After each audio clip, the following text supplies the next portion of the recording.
need is to write the reaction out. So you have solid antimony, you bubble oxygen gas through, this is solid, and you get this anion. Antimony with 2 oxygens with a negative charge, and then we get our hydrogen peroxide that's going to make our rocket fuel. That's the overall reaction.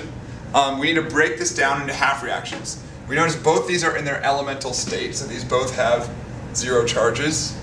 And then if we look over here, we'll notice the antimony went to a positive 3 charge because we have negative 4 from the oxygens, but it's a negative ion, so we only need a positive 3 to balance it.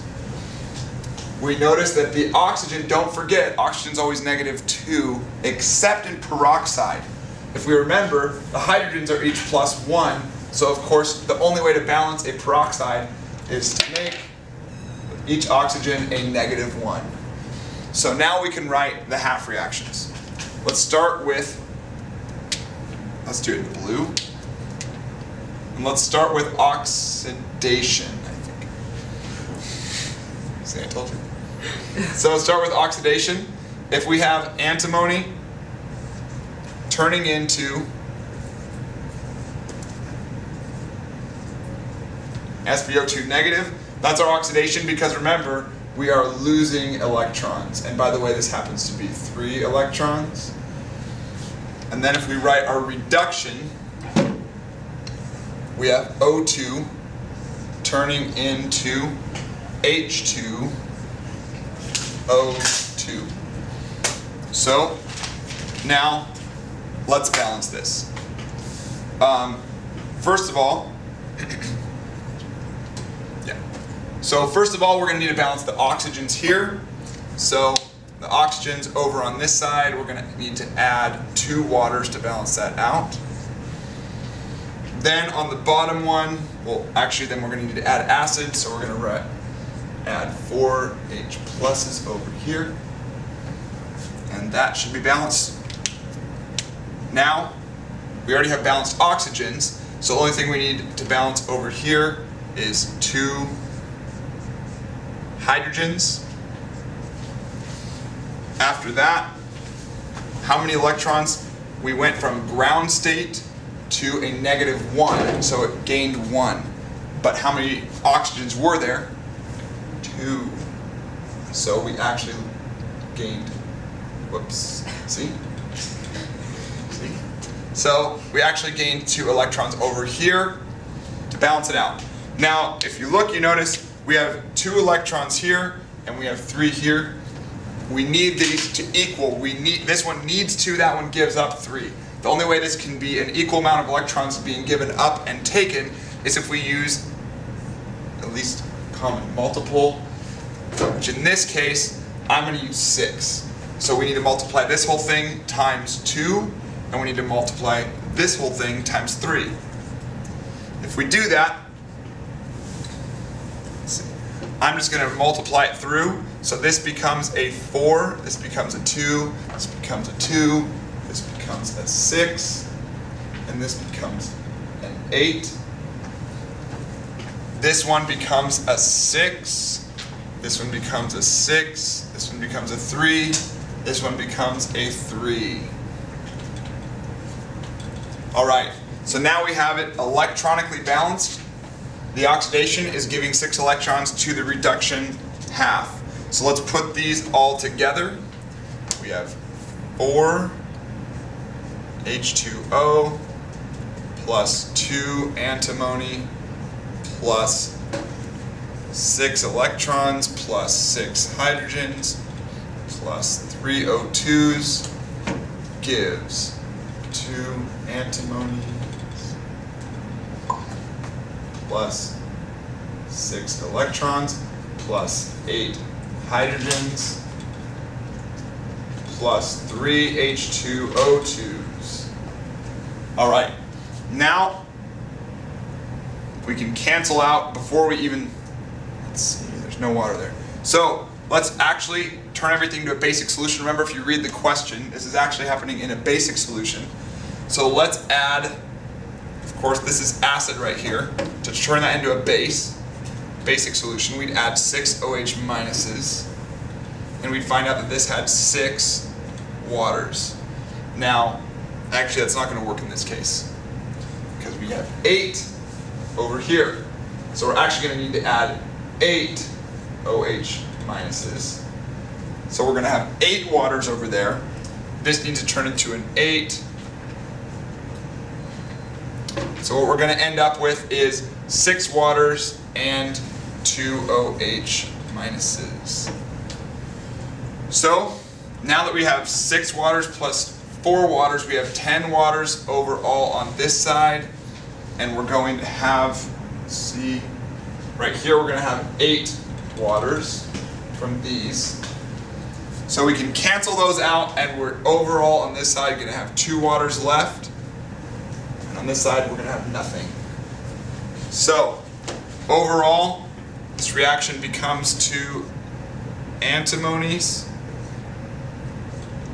Electrons, of course, cancel, so we have 2 antimonies plus 2 H2Os plus, let's see, we have 2 OHs plus 3 O2s. Tell me if I forget anything. 2 SbO2s plus 3 H2O2. So there is our balanced reaction. Alright, so now that we have our balanced redox equation, we notice something really interesting. Remember, the question is asking you to create 60% hydrogen peroxide solution by bubbling this oxygen through it. Here is our hydrogen peroxide solution, and we notice that it's on the right side of the equation, so perfect, we know how much hydrogen peroxide we're going to be adding as we bubble oxygen in, right? So that's good. The problem is, notice we also, right here, have something else being lost, right? As we gain hydrogen peroxide, we're also losing water. So let's try and write an algebra expression that helps us to solve this. We're trying to form 60% hydrogen peroxide, which we can rewrite actually as 0.6. So let's try and write a formula to explain this. This is a mass ratio.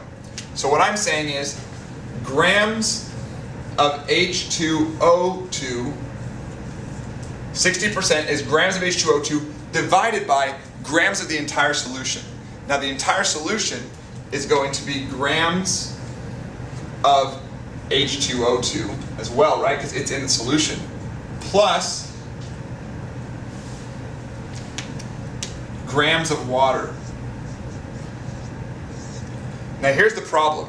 The equation originally gave you how much water we had, but unfortunately the reaction is taking it away. So what we're really going to need to say is we're going to need to replace grams of H2O with the original number, which was 25.24. That's how much water you had, minus grams of H2O sucked up by the reaction. If you use this, you should be able to solve it. So now, let's try and solve it. We need to write 2 stoichiometric explanations, and both, right, are starting with oxygen. If we start with oxygen, and let's just do moles. If we start with moles of oxygen, can we write a description that takes us to grams of H2O that are produced? H2O2 that are produced. So we have we have 3 moles of O2 on the bottom, right? 3 moles of O2 on the bottom, it'll produce 3 moles of H2O2. And then we need the molar mass of H2O2, which I believe is 34. 1 mole of H2O2, 64. What's the molar mass? 34, yep. 34 grams of H2O2. And the 3's cancel. So really what I'm saying is X moles of O2. This is our equation to get grams of H2O2, right? Now what is grams of H2O2 equal to in this case? 34x, right? The 3's cancel. Now, what if we do it for water taken up? Yet again, we're going to go 3 moles of O2 on the bottom because of that coefficient. Now we're going to use this, 2 moles of H2O taken, how many moles of H2O? And now we're going to put what the molar mass of H2O is right here, 18 grams of H2O. And we notice if we multiply these together, 18 divided by 3 is 6, multiplied by 2 is 12. We have 12x for the grams of H2O taken. Remember, this is taken because it was on the left side of our equation. So we're going to put 12x into here, and we're going to put 34x into here and here. If we do that and solve for x, we will have our moles of oxygen. So let's try it. We have 0.6 is equal to 34x over 25.24 minus, that'd be 12x